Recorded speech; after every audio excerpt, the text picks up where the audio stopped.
1.3 million viewers to an exhibition game. Not even a preseason game. An exhibition. Now that over 1.3 million people watched her in a preseason exhibition against a Brazilian team that had players no one could name if their lives depended on it, the Caitlin Clark effect isn't just real, it's undeniable.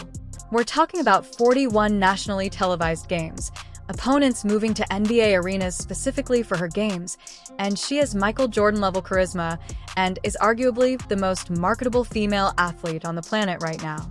Why doesn't Nike take advantage of this? Lead sponsors that was noticeably quiet yesterday was Nike. And a lot of people were tweeting about this. They were wondering, why isn't Nike and Nike basketball, why are none of their accounts saying anything about this? Yes, it's a preseason game, but this is a huge day for Caitlin. She's returning to her alum. Who knows when she will play there again? And she hit a 36-foot three-point. Nike was silent, posting no highlights, not even retweeting, while other Caitlin Clark sponsors, like Gatorade, were out there celebrating what was an emotional, electric, and downright historic homecoming in Iowa City. Fans were quick to call them out, but you blew it because this wasn't just a mistake. It was an obvious moment for a player they sponsor, and Nike didn't even try. Where is Nike? Has there ever been a bigger ball drop in the history of athletes than what they have done with Caitlin Clark? Do they not understand? The problem is that this is a pattern that fans and analysts have been pointing out, not a one-time error. Imagine having a CC as a brand and saying, we have the most marketable athlete right now in America, but we don't want to market her. We have the easiest money we can make, the easiest promotion, but we good. We good. Rather than Nike appears to be quite interested in other athletes. Even Paige Beckers had her name on a Nike sneaker before ever setting foot on an NBA court. This is confusing and defies logic, and fans are demanding explanations. I want the truth. So let's talk about what's really going on behind the scenes and predictions for when Nike will wake up and start treating Caitlin fairly. First, like this video and leave a comment below with why you think Nike is giving Caitlin the cold shoulder, and subscribe for more Caitlin Clark and Indiana Fever updates. I won't lie, something happened in the wake of Caitlin's homecoming that hasn't received a lot of mainstream attention but speaks to what some people believe is the reason why Nike is slow playing Caitlin. When you hear the reason, you're going to roll your eyes to the point where you'll start a GoFundMe to buy out Caitlin's Nike contract.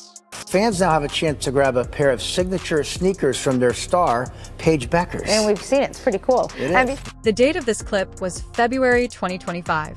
Everyone could see that something was wrong with Nike 3 months before to Caitlin Clark's Iowa homecoming, and it remains so today. This wasn't just any game, though. It was her comeback to Carver Hawkeye Arena. In the world is Nike not going full on Caitlin Clark phenomenon? You've got the most popular women's athlete in the world. There was playoff-level buzz, and it's clear why 15,000 spectators crowded into an arena for a nationally televised exhibition game that sold out in minutes. How will she do for history there? This is where records were set. It is the site of the Caitlin Clark effect, which has revolutionized women's basketball, the NCAA, and the WNBA all at once. The excitement surrounding it was overwhelming. Caitlin hadn't played in 6 months, and some of her sponsors were aware of the assignment. Hours before the game, fans were lined up ready to go for this one. Iowa fans turned Indiana Fever fans, and you can understand why. Now look, this wasn't a big deal for Gatorade to do this. It wasn't a $1 million ad campaign. It didn't take months of planning. It was just a simple acknowledgement of Caitlin's greatness and the gravity of the moment. And in typical Caitlin Clark fashion, she delivered not just a return, but an iconic moment. One of those freeze-frame goosebump plays that remind everyone why she's a generational star. She came up from 36 feet away, not just a deep three from behind the actual floor marker where she set the NCAA women's scoring record. It wasn't just a shot. It was the moment that made everyone in the arena go crazy. You would think with this being such a big game for Caitlin, her returning to her alumni in Iowa and her hitting that massive logo 3, the logo 3 during the game, that some of her sponsors would want to show her support on social media, do any sort of marketing to uplift her and uplift their brand. And one who did do that was Gatorade. They tweeted a photo of her and they said, "Real home court advantage. Welcome back to Iowa, Caitlin Clark." It brought to mind Michael Jordan's famous All-Star Game dunk, which we still revere. Regardless of how you look at it, this was a marketing ploy that was so simple that even Angel Reese could have pulled it off, but Nike ghost mode. There was a deafening silence with no post, no buzz, no celebration. A shot from outside your own logo is one of the most badass things ever. Nike has again missed the mark with a fantastic chance to give the world's most marketable athlete a free appearance. There was no highlight post, no welcome back moment, just crickets. Even Connor McFry, Caitlin Clark's boyfriend, had to intervene and strategically RT Nike to hush them since it was that loud. Like, you know what I didn't notice this morning or yesterday? Well, the WNBA's tweeting out about Caitlin Clark. The Indiana Fever's tweeting out. Where the hell is Nike? Where are you, Nike? And the fans' annoyance is getting to the breaking point since this isn't an isolated incident. Rather, it's a trend, and everyone who has followed Caitlin Clark's transformation from ardent admirers to casual watchers is baffled by Nike's disregard for what ought to be a lucrative venture. Why doesn't the most popular and marketable player in women's sports have a signature shoe, or maybe a whole clothing line? You saw, but her boyfriend, his page, reposted this, which I guess it could have been an accident, but I'm gonna assume, y'all don't got internet or what? That's because apparently Nike didn't say anything. They were radio silent. Take a moment to consider it. Of the 44 games played by Caitlin Clark, 41 will be broadcast nationwide. She and the Fever attract 3 times as many viewers as other teams. You would think that Caitlin Clark would have been wearing her own Kate Force ones by now, given her Michael Jordan-level charisma. Nike seems to be continuing to fumble the bag when it comes to Caitlin. She still doesn't have a signature shoe. The merch is very limited that they put out for Caitlin Clark, and a lot of fans are wondering why. Without a doubt, her clothing line would become a global bestseller. The moment is here, the fan base is there, and it's not like Nike hasn't gone all out with young athletes in the past. Think of the Air Jordan this season by night. LeBron James had the Nike Air Zoom generation during his first NBA season in 2003, while Michael Jordan had his Air Jordans during his rookie year. When Nike recognizes a once-in-a-generation ability, they typically act quickly, instantly making sportsmen into household names. There is no denying Caitlin Clark's talent, trajectory, numbers, fans, and cultural influence. Nike doesn't need evidence at this point because she has already arrived, which is why their actions are so strange. At best, it's a poor plan. At worst, it seems like they are purposefully ignoring her. This is the dream team. This is the dream team. This is the opponents getting pictures with the dream team. It is like, that is what it is. It is the craziest thing in women's basketball, and this is the Michael Jordan show. If you believe that Nike is acting irrationally, get a load of this. The company is predicting a steeper decline in revenue for the current quarter than analysts had anticipated. It's not as though Nike is doing exceptionally well right now. Their stock is down 39% over the last year, and they have warned that sales are likely to plummet even further, with a potential double-digit revenue drop on the horizon. Analysts aren't sugarcoating it either. Many don't anticipate a real turnaround until at least 2026. What was once revolutionary about Air Jordans, Air Force One's dunks, feels recycled now. New product development has slowed, old inventory is piling up, and the brand that was once laser-focused on elite sport has drifted. Nike needs a spark, a new icon, a breakout star with global appeal and cultural momentum to match. AI voice, the Rookie of the Year, Caitlin Clark, AI voice. It didn't even get the actual person to do it. It just showed a picture of her, a still image of a picture of Caitlin Clark's thing. And it was like, Rookie of the Year, Caitlin Clark. And they had to add in post-production because everyone went so mad at the commercial when they hyped up every other player other than Caitlin Clark. They seem to be pleading for a revolutionary athlete to create a new product line around. but they're somehow disregarding the most obvious solution that is right in front of them.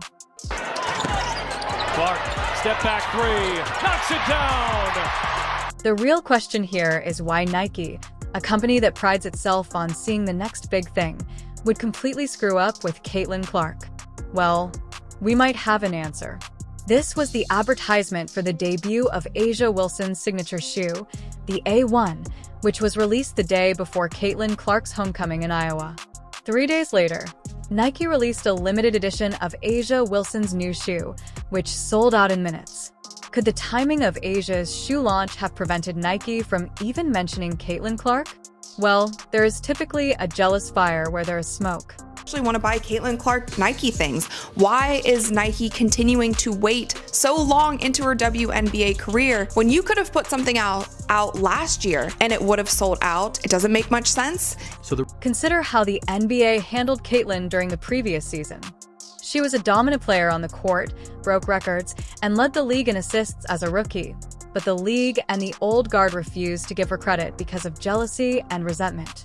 Everyone attempted to minimize her success, even though she set 62 records as a rookie. Many blamed her fame on privilege, and they grumbled that the old guard wasn't given credit. Johnson said the entire WNBA should have been chosen as the League of the Year and that numerous stars should have been put on the cover. That same mindset might have permeated Nike's sales and marketing division as well, because when comparing their treatment of Caitlin to their treatment of others, it's evident that despite Caitlin being the driving force behind the WNBA by every conceivable metric, they didn't want to put all of their effort into her unless those who came before her received the same treatment. Even if it meant ignoring the biggest marketing slam dunk since LeBron James brought it back to A'ja Wilson. Reports Nike wants to prioritize A'ja Wilson, and it fears the optics of giving a rookie a signature shoe before an already established star who just won league MVP for the third time. Nike probably didn't want to give the impression that they were putting their bright new star ahead of their long-standing champions. They didn't want the optics of ignoring veterans like A'ja Wilson by focusing too much on Caitlin Clark. I imagine that the backlash from the WNBA's old guard and a larger portion of the Nike community would be too strong. The reason this is happening is they're scared of the old WNBA fandom. The very people that are mad at all you Caitlin Clark fans, Nike doesn't want to make mad. And I lean toward this because objectively Nike isn't dumb. They're the peak of sports marketing. They've managed countless top athletes. They know Caitlin Clark is marketing gold, and they're fully aware that a Caitlin Clark signature line would dominate globally, without question. And they also know her shoe sales will absolutely trounce A'ja's, in my opinion. That is why they haven't expedited Caitlin's signature shoe. They had already committed to A'ja's shoe and needed to guarantee it sold out and wasn't overshadowed by Caitlin's shoe. And they have to put off Caitlin's shoe until 2026 because if they release it too soon after A'ja's, the contrast in sales will be too obvious. And yes, that's likely why Nike didn't post anything about Caitlin's viral Iowa return on May 4th, not because they weren't watching, not because they didn't understand the moment. It's because they 100% understood the moment and could not distract from A'ja's moment. They didn't want the spotlight to shift in any way. I'm starting to vibe with everybody who's saying it's a generational fumble on their part, because where's the like Kate? There is no denying that it has been a generational blunder thus far, but let's face it, it feels more like a purposeful drop, as if they knew precisely what they were doing and decided to wait. But the tide is turning. Like ramping up period this time around for Caitlin Clark. She's going to come in on game one and be already one of the top 5 players in the WNBA. So I mean, I think MVP has to be like the ceiling for her, right? Like she's already in that conversation. So for her to, get even higher in the vote total, potentially winning that award either this year or next is what I would expect from her. This season, it appears that the NBA players and media are paying greater attention to Caitlin Clark, finally realizing what's about to happen and what it means. I think it's all about money, marketing, and we cannot deny what Caitlin Clark has done for the women's game. I'm not going to act like it's something that we don't see. She's had a huge effect called the Caitlin Clark effect. Have we ever had? It appears that the league and its players have been given the all-clear to warm up to their superstar, and once Nike fulfills its obligation to the old guard, they will give A'ja's shoes the time and respect they believe they deserve. You can bet that they will put their all into Caitlin. It doesn't matter if it is, because they have shareholders they can't put off forever. Many old guard players, including Dana Bonner and Sydney Koo-sun, have joined the frenzy during the offseason, and legends like Lisa Leslie have spoken out in support of Caitlyn. What happened to this company? Y'all used to be about making money. Now all you care about is not hurting feelings. Nike obviously chose to slow play the biggest marketing gift in sports, and when the Kate Force ones finally drop, it will be spectacular. It's a huge financial blunder, but Nike must be ready to pay that price to prevent hurting feelings, whether it's internal politics or a fear of blowback. Nike probably knows that once her shoes launch, there won't be any turning back. If you're still here, leave a basketball in the comments to say hello and thank you for watching. The demand will be insane, the moment will be undeniable, and it will be yet another indication that Caitlin Clark is more than just the face of the craze. She's the WNBA's Michael Jordan.